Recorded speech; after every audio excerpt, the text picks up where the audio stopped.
the book she's writing is just amazing. I read a chapter actually earlier this evening, again in detail, following the money in North America through the WHO, through all these various big money organisations. Yeah. It's so scary, scary, John. And it's the sheer vulgarity of it, power and money. Arrogance. It's just the lowest human denominators, isn't it? It is. I think I never come across anything like this before.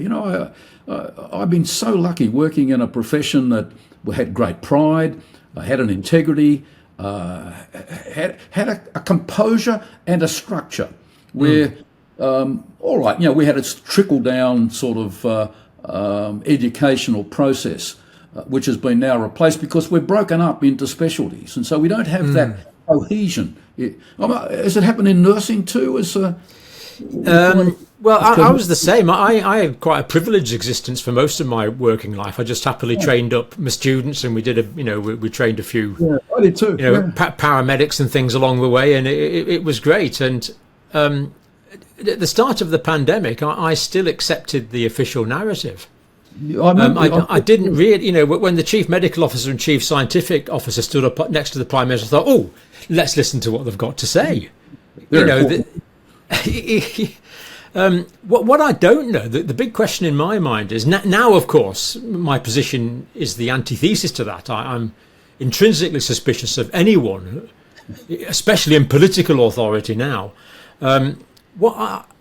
And COVID's been good because it's opened my eyes to the level of manipulation and international cynicism that is there. What I don't know is, was I just in this blind, delusional world before that, or was this all going on and I just wasn't aware of it? I've never quite answered that question. I suspect things have been getting worse over the past 20 years, and this has brought it to a head.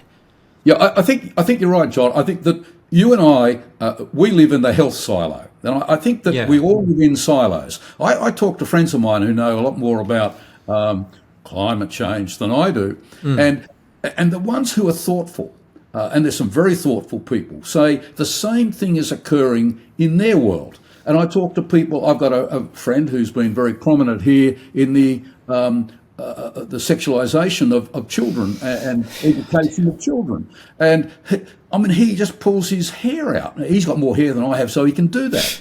And and so as I talk to people who live in different silos, there seems to be some societal change that we're experiencing it. And because we've been so involved in our own silo, in our own area, we've missed, I think, a lot of what's been going on.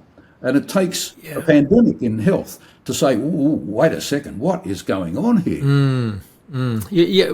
I'm under the impression that we're being manipulated and controlled. And I think I just want to agree completely with what you said. I've talked to climate change experts, pediatricians. I mean, the people that we're talking about with this, I mean, we're not commenting on climate change. It's just the agenda. The sexualization of children. This is not, well, we can talk to blokes down the pub about it, but we're talking about the most senior psychiatrists, the most senior pediatricians, absolutely, the most senior scientists. Yep. And this is part of the problem in my mind. The people of this caliber. I mean, in all due modesty, yourself, Robert, you're a founding immunologist. Angus Dalgleish, other people, leading doctors we've talked to, they're not allowed an opinion anymore. No. But they have to follow the narrative.